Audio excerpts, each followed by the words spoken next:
Israeli জেনারেলরা আগেই সতর্ক করেছিলেন, কিন্তু বেঞ্জামিন নেতানিয়াহু এবার সেই সতর্কবার্তার মুখোমুখি দাঁড়িয়েছেন।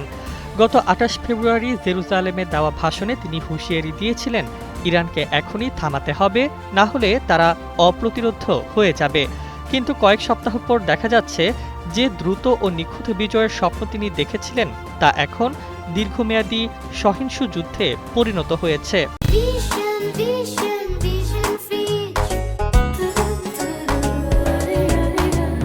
ওয়াশিংটনের সঙ্গে তৈরি ফাটলই নেতানিয়াহুর সবচেয়ে বড় সমস্যা। মার্কিন প্রেসিডেন্ট ডোনাল্ড ট্রাম্পের রাজনৈতিক দর্শন আদর্শের চেয়ে আত্মস্বার্থের ওপর নির্ভরশীল। ট্রাম্প বারবার ইঙ্গিত দিয়েছেন তিনি ইরানের সাথে যুদ্ধের চেয়ে লাভজনক চুক্তি চাইবেন। ফলে নেতানিয়াহুর আদর্শিক লড়াই এখন কূটনৈতিকভাবে একা হয়ে গেছে।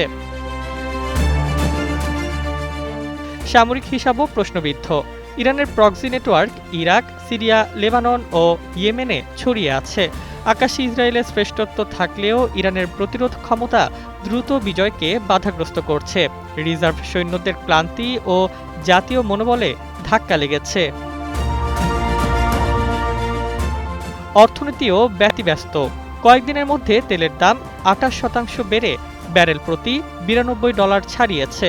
হরমুজ প্রণালীর অস্থিরতায় বিশ্বের ২০% অপরিশোধিত তেল ও গ্যাস অনিশ্চয়তায়। অর্থনৈতিক চাপ ট্রাম্পের জন্য ঝুঁকিপূর্ণ।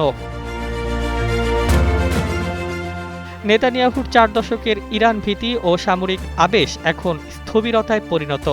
জনমতের প্রভাব এবং বিশ্ববাজারের অস্থিরতা তাকে অসম্মানজনক অবস্থায় ফেলতে পারে। তার যুদ্ধে ব্যক্তিগত উচ্চাকাঙ্ক্ষা গোটা অঞ্চলের ভাগ্যকে অনিশ্চয়তার দিকে ঠেলে দিয়েছে। এখন ইসরায়েলের ভবিষ্যৎ শুধু কামানের গোলার ওপর নয়, ওয়াশিংটন ও তেহরানের আড়ালের দর কষাকষির ওপরও নির্ভর করছে। নেতানিয়াহু হয়তো শেষ চেষ্টা হিসেবে যুদ্ধ চালাবেন, কিন্তু বাস্তবতার কঠিন আঘাতে তার গদি টালমাটাল হয়ে যেতে পারে।